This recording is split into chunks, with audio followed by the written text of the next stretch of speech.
अस्सलाम वालेकुम व्यूअर्स, ए क्यू के किचन में आपको खुश आमदीद करती हूँ। एक दफ़ा फिर एक बहुत ज़बरदस्त, बहुत एनर्जेटिक और इम्यूनिटी बूस्टर टाइप की रेसिपी लेकर आई हूँ, जो सर्दियों में अगर आप ना बना के खाएं तो आप अपना नुकसान खुद करेंगे। सर्दियों में जब सर्दियाँ शुरू हों उस वक्त आप इसको बनाइए और 3-4 महीने के लिए आराम से इसको स्टोर कीजिए। इसको मैं बर्फ़ी की शक्ल दूँगी और ताकि बच्चों के लिए भी अट्रैक्टिव हो और आप लोगों को भी खाने में मज़ा आए। इसको गोंद पाक कहते हैं। गोंद पाक को मैंने बनाते वक्त उन चीज़ों का ख्याल रखा है कि जो गोंद के साथ साथ बहुत सारी ऐसी चीज़ें जो उसके साथ जब मिलती हैं तो उसकी ताकत को बढ़ा देती हैं गोंद को, तो वो सारी मैं इसके अंदर शामिल करने वाली हूँ। आपके साथ जो है वो चीज़ें शेयर करती हूँ और बताती हूँ कि इसको अगर आप इस तरह से बनाएंगे ना तो जो बिगनर्स होते हैं उनकी भी बिल्कुल परफेक्ट जो है ये बनेगी गोंद पाक की रेसिपी। सिर्फ करना क्या है, आपने देखिए इसको मैं बनाऊंगी हेल्दी करने के लिए आटे से, जो घर का गेहूँ का जो आटा होता है ना, जो नॉर्मली हमारे यहाँ गंदम का आटा होता है उसके साथ इसको तैयार कर रही हूँ, जो हर घर में अवेलेबल होता है। अच्छा, शक्कर के साथ बनाऊंगी क्योंकि शक्कर हेल्दी है। चीनी के साथ बिल्कुल नहीं बनाऊंगी। शक्कर के साथ एक तो इसकी ताकत बढ़ेगी, सर्दियों के हवाले से बॉडी को ये गर्म रखता है, और जो हमारे रूरल एरियाज़ हैं जहाँ बहुत ज़्यादा सर्दी और बर्फ़बारी और इस तरह की चीज़ें होती हैं, वो इस तरह के जो मैं और भी बता चुकी हूँ, बताऊँगी भी आगे भी, और ये भी बता रही हूँ कि ये बना के रख लीजिए। 4-4 6-6 महीने इनको कुछ नहीं होता। बच्चों को टॉफ़ियाँ और ये चीज़ें देने के बजाय इस तरह के मिठाइयाँ दीजिए, उनको वो यूज़ टू भी होंगे खाने के और उनके लिए फ़ायदेमंद भी है। कोकोनट डेसिकेटेड है, ये जो मिलता है आम हमारा नारियल का बुरादा, अगर ये ना हो और गोला हो आपके पास, उसको कद्दूकश कर लीजिए। अच्छा, ये लिया है गोंद, जो गोंद कतीरा, जो जच्चा बच्चा गोंद होता है, इसको मैंने इस तरह से सिंपल सा ग्राइंडर में डाल के पाउडर फॉर्म कर ली। इसकी कोई भुना भाना इसको कुछ नहीं किया मैं। मखाने लिए हैं मैंने तकरीबन हाफ़ कप ले लीजिए, ठीक है। इसकी ताकत को बढ़ाने के लिए, ऐसे इन चीज़ों के बगैर भी ये बनता है, लेकिन इसकी ताकत को बढ़ाने के लिए, इसको मज़ीद ज़्यादा खूबसूरत और लजीज़ करने के लिए मैं ये सब चीज़ें इस्तेमाल कर रही हूँ। इसके साथ इनका मिलके इनकी जो ताकत है वो इस मिठाई की वो बढ़ जाती है। अच्छा, बादाम ले लीजिए 10 से 15 अदद।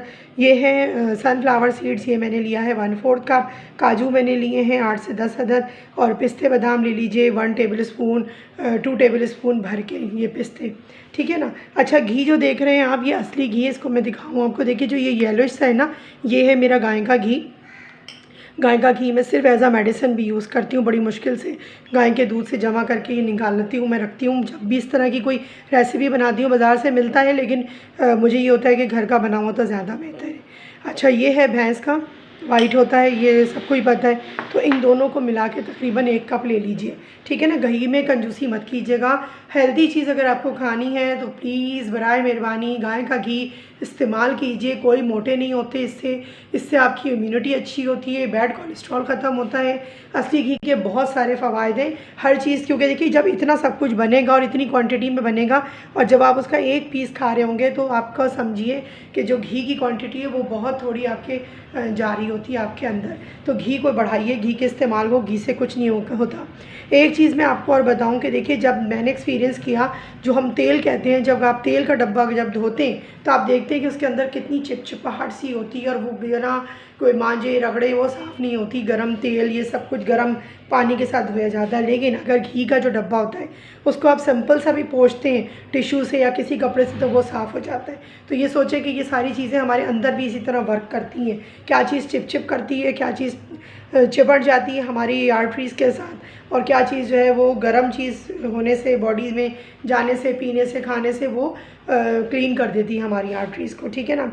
चलिए अब इसको स्टार्ट करते हैं, कैसे बनाना है, क्या प्रोसीजर है इसका क्या लुक आएगा, वो सारा कुछ शेयर करती हूँ आपसे। स्टार्ट करते हैं इसको। देखिए कोई भी ऐसी नॉन स्टिक कढ़ाई, स्टील की कढ़ाई, लोहे की कढ़ाई, जिसमें भी आप बनाना चाहें वो ले लीजिए। और अब इसको क्या करूँगी, मैं इस घी को मिक्स कर लूँगी ताकि जो भी पूरी रेसिपी है उसमें मेरी ये पूरी क्वांटिटी इस तरीके से शामिल हो जाए। तो ये एज़ आ मेडिसिन भी हमारा हो जाएगा और हमारा घी की भी जो ये तकरीबन 1 कप मैंने लिया है, दोनों मिक्स करके। अब इसमें हम सारा घी मैं इसमें यूज़ करती जाऊँगी, ठीक है ना, थोड़ा थोड़ा करके।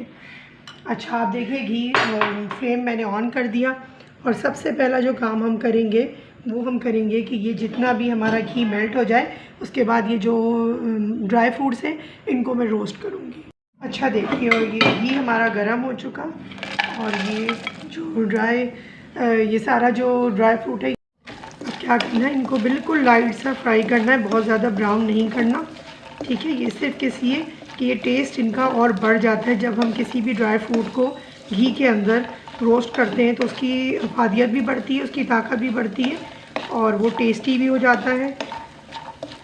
जब भी हम कोई चीज़ बना रहे होते हैं ना तो कोशिश किया करें कि चीज़ हेल्दी भी बने, और मैं इसीलिए सिखा रही होती हूँ कि उसका टेस्ट किस तरह से बढ़ सकता है, क्योंकि जो चीज़ खाने में फिर अच्छी लगती है तो वो खाई भी जाती है और उसका फ़ायदा भी होता है। अब आप इतनी मेहनत से कोई चीज़ बनाएं और थोड़ी सी सुस्ती कायली दिखाने से अच्छा ना बन सके तो वो चीज़ भी ज़ाया हो जाती है, और आपकी जो उस पर ख़र्चा किया आपने और आपकी मेहनत, दोनों चीज़ें जो हैं वो ज़ाया हो जाती हैं। बस ये इतना सा रोस्ट करना है। अब इनको मैं निकाल लेती हूँ। अच्छा देखिए, कढ़ाई मैंने खाली कर ली और जो रोस्ट किए थे वो मैंने रख दिए ठंडा होने के लिए। जब वो ठंडे हो जाएंगे तो फिर उनको मैं पीसूँगी। उसी कढ़ाई में हम ये ले लेंगे घी।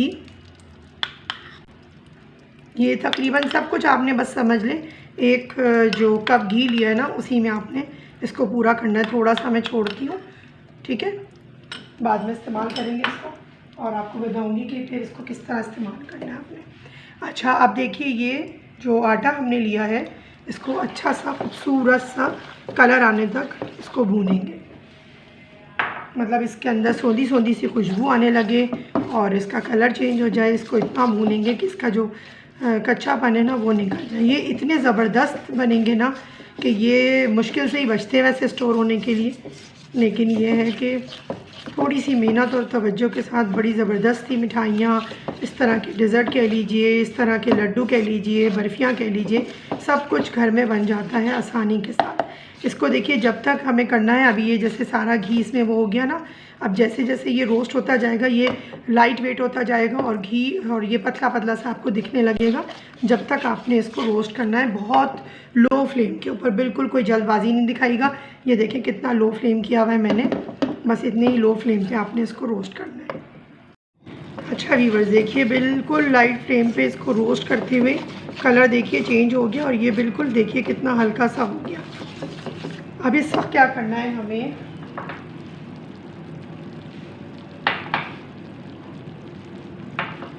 ये जो हमारे पास गोंद पीस के रखा है ये थोड़ा थोड़ा इसमें डालते जाएंगे। और देखिए इसको जैसे डालेंगे तो ये इसमें जब आटे में जाके फूलेगा ना तो ये देखिए इस तरह से ये फूलना शुरू हो जाएगा और ऐसा लगेगा आपको जैसे ये गाढ़ा होना शुरू हो गया। ठीक है ना, थोड़ा थोड़ा करके डालते जाइए, कोई अलग से भूनने भानने की इसको ज़रूरत नहीं है। और इस तरह से इसको मिक्स करते जाइए, छोड़ना नहीं है। बस हलवे और इस तरह की चीज़ें जब बनती हैं तो आपने ये ख्याल करना है कि हमने इसको चूल्हे पे छोड़ना नहीं होता। बस ये मिनटों का काम होता है, सेकंडों में। आपने देखा ना वो जो टुकड़ी वाला हलवा होता है, सूजी का सख्त हलवा, ये सब चीज़ें टाइम मांगती है, फ़ौरन से आप खड़े रहिए उसके साथ ही। ये भी आपने डाल दिया और बस इसको हमने क्या करना है, अच्छे से मिक्स कर देना है इसको।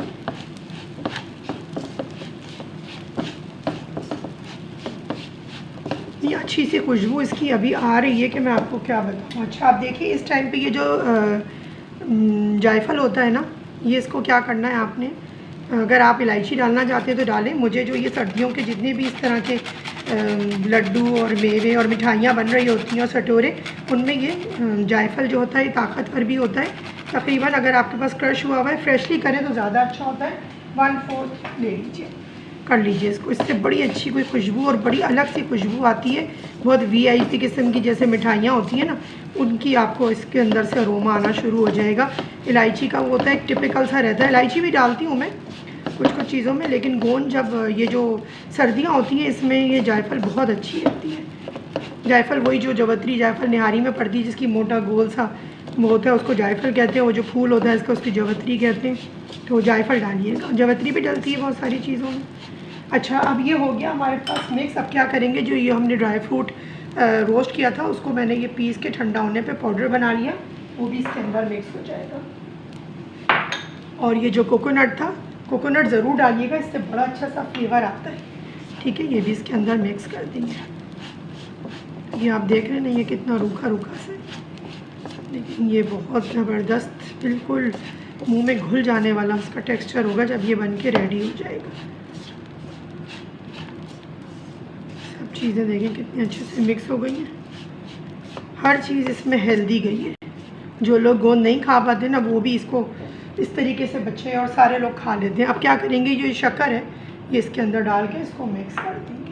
अच्छा, इस दौरान आपने कोई ट्रे, कोई पैन, कोई आटे का तसला, मैंने आटे का तसला घी लगा के रख दिया ताकि मैं इसको जब वो करूँ तो जमाऊँ तो ये अच्छे से उसमें सेट हो जाए। तो आपके पास कोई भी ट्रे हो, इस तरह की चीज़ हो, आप वो कर सकते हैं। अब हमें हल्के हाथ से इसको भूनना है क्योंकि जब तक जो गुड़ है हमारा थोड़ा सा वो पिघलेगा। अब देखिए ये जो घी हमारे पास बचा था ना, जो हमने छोड़ा था, ये सारा मैं इसमें डाल दूँगा इस टाइम के ऊपर, इसलिए मैंने इसको रोका था।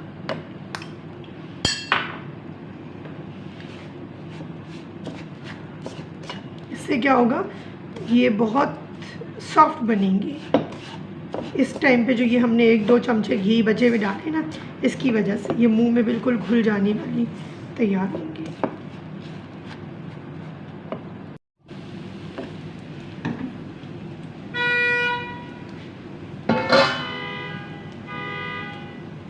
जी व्यूअर्स, देखिए माशाल्लाह से ये जो है हमारा हलवा तैयार है। ठीक है, मैंने इसको डायमंड शेप दिया। असल में इसमें बहुत जल्दी पलटना और संभालना होता है, नहीं तो ये जल्दी से जमने लगता है, ख़राब हो जाता है। तो मैं इसलिए वीडियो आपके सामने नहीं कटिंग करके शूट कर सकी, तो लेकिन मैंने आपको कटिंग करके दिखा दिया। सेम आपका भी इसी तरह से बनेगा। अगर आपको लगे कि इसमें घी की क्वांटिटी ज़्यादा लग रही है, थोड़ा सा पानी का या दूध का छींटा देंगे, मिक्स करेंगे, सारा घी वो छोड़ देगा अपना। एक तरफ आप उसको टेढ़ा करके आप सारा घी निकाल लीजिएगा और फिर उसकी कतलियों के शेप बना लीजिएगा। अब मैं आपको इसको बताती हूँ कि इसका टेक्सचर आप लोगों को भी मेरी तरह देखने का हो रहा होगा कि ये देखिए कितना ज़बरदस्त सॉफ्ट, बहुत ही मॉइस्ट, मुंह में घुल जाने वाला, और टेस्ट इतना कोई यूनिक है ना इसका। ये कड़क हलवा नहीं बनता, सॉफ्ट हलवा बनता है। अब इसका टेक्सचर देखिए कितना ज़बरदस्त है, बहुत ज़बरदस्त, बहुत टेस्टी।